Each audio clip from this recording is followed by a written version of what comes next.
Here are the answers to numbers 9 and 10 on the horizontal projectile motion review. Number 9, supposed the water at the top of Niagara Falls has a horizontal speed of 3.3 meters per second just before it cascades over the edge of the falls.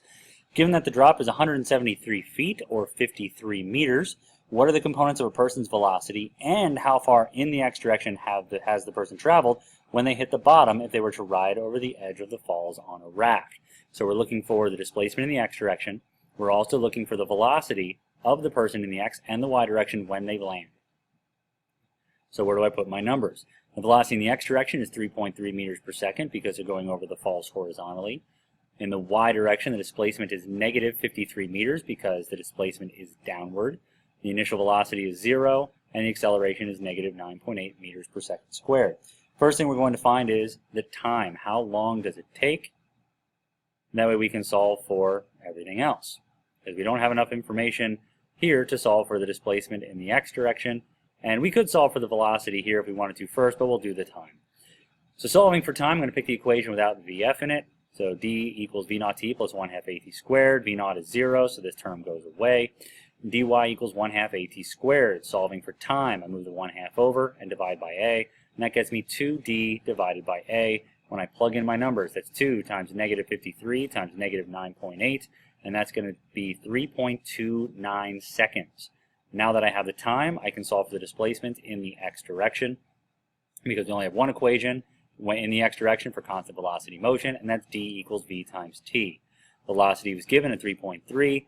The time we just solved at 3.29. Multiply the two together, and you find out that you will land 10.86 meters away from the base of the falls. Now the velocity in the x and the y direction when it gets to the bottom here, in the x direction, it remains unchanged. 3.3 meters per second the entire time. There's no acceleration in the x direction, and that's why 3.3 meters per second is here. In the y direction, I picked the equation without time in it. That's Vf squared equals V naught squared plus 2AD. V naught is 0, so that term goes away, and I just get Vf equals the square root of 2AD. Plugging in my numbers, that's the square root of 2 times negative 9.8 meters per second squared times negative 53 meters. It gets me 32.23 meters per second in my calculator. Don't forget to make it negative because it is moving downward. Finally, number 10. You're playing one of your friends in a game of darts. You know that you can consistently throw a dart with a horizontal velocity of 12.4 meters per second. You also know that you'll be throwing your dart from a distance of 3.2 meters away. That's going to be the displacement in the x direction. Assuming that you throw the dart in the horizontal direction, how high above your target should you aim so that it drops and hits the bullseye? So where do we put our numbers? The displacement is 3.2 meters in the x direction, and the velocity was given at 12.4 meters per second.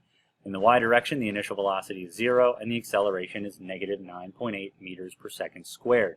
I don't have three numbers in the y direction, so I can't solve for the displacement in the y direction, which is what I want. So I've got to get time. The only way to get time is to do that in the x direction. In the x direction, I've got displacement equals velocity multiplied by time. Rearranging that for t, it becomes displacement over velocity. The displacement was given at 3.2 meters. The velocity is 12.4 meters per second squared. And that tells me that the dart is going to be in the air for 0.26 seconds. Now we can figure out how far it's going to fall in 0.26 seconds. So displacement in the y direction equals v naught t plus 1/2 at squared. V naught is 0, so this term cancels. And that's going to leave me with displacement equals 1/2 at squared.